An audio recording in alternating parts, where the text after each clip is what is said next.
Russian politician Vladimir Zhirinovsky, in white shirt, celebrates Donald Trump's unexpected victory November 9, 2016, in Moscow. Dmitry Dukin incommersant via Getty Images Moscow. Russian nationalist leader Vladimir Zhirinovsky still fondly remembers the time he says a Russian official working at the United Nations arranged a meeting for him with Donald Trump. He understood that the way Russia is portrayed in the American press does not correspond to reality, Zhirinovsky said of Trump, recalling the 2002 meeting in New York. He understood that we were even better than the Americans. But as Russia takes stock of year one of the Trump presidency, the pundits and politicians here who predicted a sea change in relations with the United States increasingly are concluding that they bet wrong. The first year in the White House of the most pro-Russian major party presidential nominee in recent history has brought U.S.-Russian relations to an even lower point than before Trump took office. "I thought there would be a revolution," said Zhirinovsky, who hosted a champagne reception in the Russian parliament after Trump won. "We could not possibly have foreseen all that happened." In his campaign, Trump promised to improve relations with Russia. He called Russian President Vladimir Putin very smart. But in Trump's first year as president, his administration has doubled down on President Barack Obama's support for Ukraine against Russian-backed separatists and gone along with congressional sanctions against Russia. The result, a civics lesson for those Russians who thought that the U.S. president could wield as much influence as their own. The state news media, pro-Kremlin politicians and many commentators now accuse the Washington establishment and the U.S.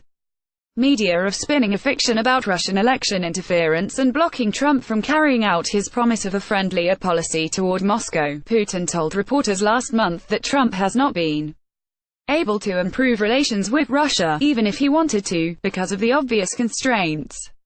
His press secretary, Dmitry Peskov, called the state of U.S.-Russian relations the main disappointment of 2017. "This is a president whose hands are tied," Valery Garbuzov, director of the Institute of U.S.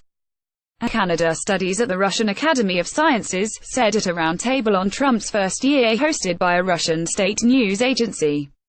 Using a phrase that is a favorite in Russian political circles, he added, "The Russian political elite saw the U.S. president as being at the top of a vertical of power, as we have it here." One bellwether is Zhirinovsky, a presidential candidate and longtime firebrand who revels in racially charged and xenophobic rhetoric. Russians often ridicule him for his outrageous statements, but he supports Putin and is one of the most prominent voices in Russian politics. In an interview, Zhirinovsky said he wanted to meet prominent Americans, preferably politicians, when he visited New York in 2002.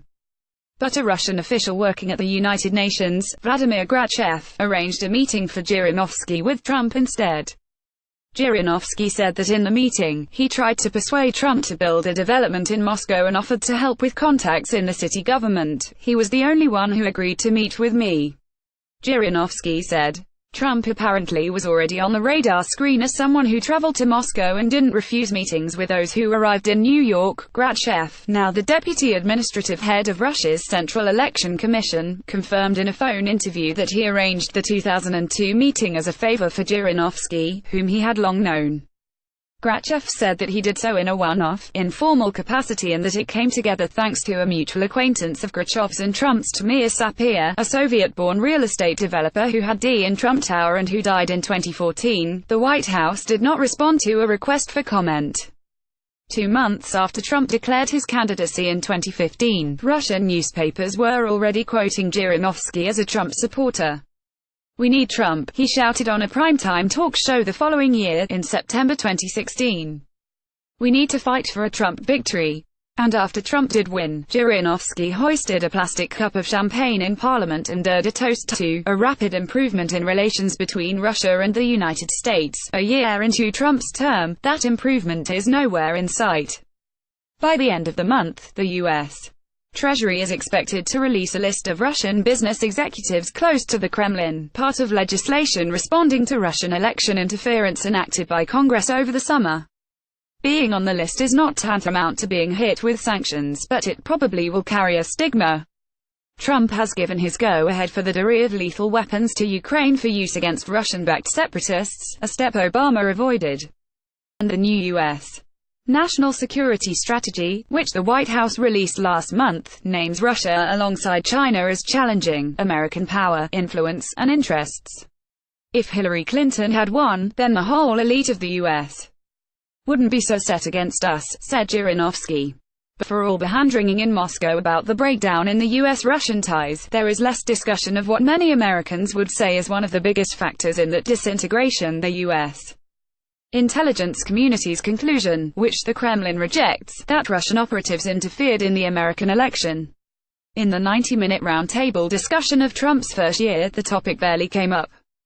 Not only at the top but also in society, most Russian people a year later don't recognize how important a question this is for the United States. Andrei Kortunov, Director General of the Russian International Affairs Council, said of the allegations of Russian election interference. Zhirinovsky said he does not know whether the interference allegations are true. But even those pro-Kremlin politicians who decisively reject them also sometimes voice satisfaction that more Americans now see Russia as a force that cannot be ignored. Obama called us a nation in ruins that is a small regional power. A year later, people in America are talking about nothing but Russia, said Andrei Klimov, deputy chairman of the Foreign Affairs Committee in Russia's upper house of parliament. The only right lesson out of all this is don't pretend that others are dwarves.